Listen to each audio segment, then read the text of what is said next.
Hey everybody, JC here with another T&I toy review, and today's review is in association with MarvelousNews.com, your #1 news source for everything Marvel. And for today's review, we're going to take a look at the new Marvel Infinite Series 4-inch Daredevil figure from Hasbro. Now this figure comes packaged in the same standardized packaging we see with all the Marvel Infinite Series figures. You've got the black back card back with the Marvel Infinite Series logo up at the top, the little icons below that, and the figure clearly displayed in the packaging. Then on the back you have an image of the figure with a little brief bio in multiple languages, and then down below it shows other figures in this wave.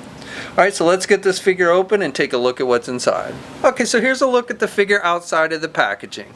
Now, this figure is a reissue from the Marvel Universe line. This figure was originally released in a comic 2-pack with the Bullseye figure.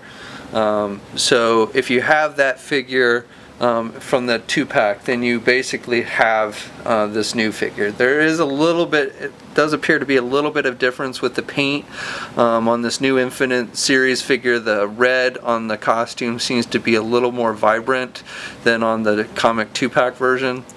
But for the most part, these appear to be basically the same figures. I do kind of like the paint, the little more vibrant red on the figure than I do on the comic 2-pack version. However, you know, if you already have that 2-pack, I wouldn't recommend getting this figure again just for that. They've got the black throughout the costume to give it extra detail and everything, just like on the comic 2-pack version, and it looks really good. I like the sculpting with the line work on the mask. That looks really good. He's got the horns sculpted on. The double D on his chest is a little more brighter red color, and then with his eyes as well, it's almost like a metallic red that they've used, so I think that looks really good. On the face sculpt, or on the face itself, there is a little bit of sloppiness with the paint, some black marks on the skin tones. I don't know how well you can see it on camera. It's not anything major, but just wanted to point that out. But overall, I really like the detail, especially with the head. I think it looks really good. You can kind of see the ears inside the mask, which is nice. Now, besides that Daredevil 2-pack, there was a previous Daredevil released in the Marvel Universe line, and this new version is much, I think, looks 10 times better than that first Daredevil figure they released. Sculpt-wise, paint-wise, everything just looks better. It's also a little bit taller than that original Daredevil figure. So for accessories, the figure comes with his billy clubs, and he's got a little holster on the side that, you know, allows you to hold them. They're painted red on this version as opposed to like white that you see with the Marvel Legends version. But same concept. Basically, it's broken up into 2 pieces, and you can basically put it together.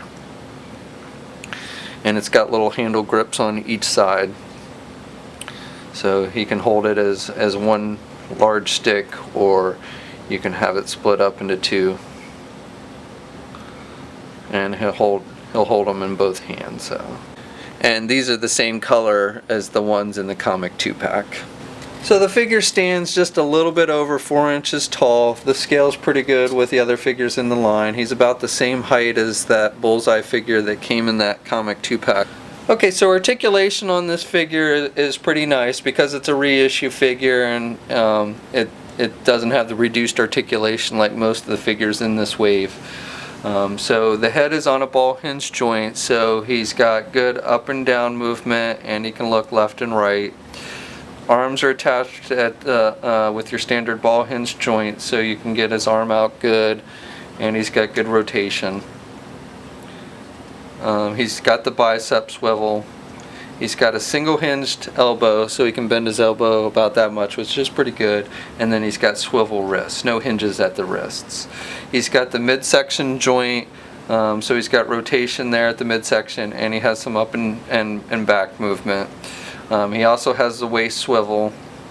Legs are attached with ball joints, so he can do the splits about that much, and he can get his leg forward pretty good. He can't really get his leg back too much. That's about as much back as he can get the leg. The holster that's attached to the one leg kind of restricts that movement. The other leg you can do better. You can kind of get out and back pretty good. It's got the thigh swivel, and the holster doesn't really prohibit the movement there because the holster is a separate piece. And then he's got the double jointed knees. He's got the boot swivel, and then he does have also the ankle pivot, so he's got good movement at the feet, and then he's got 2 peg holes on the bottom of his feet. Okay, so that's my review. Overall, I think this is a really good figure. I really like the detail and articulation on this figure is really nice. If you already have the Comic 2-pack, then it's probably not worth picking this figure up again. The paint is a little nicer on this one, I think. I like the little brighter red on it, but it's not a big enough difference that I would recommend buying it for a second time. But if you don't have the Comic 2-pack, then I definitely recommend that you pick this one up. The wave with this figure is hitting shelves and e-tailers now, so if you want to add it to your collection, start looking. And we also have a full gallery of images for this figure over on MarvelousNews.com, so there's a link in the description below for that.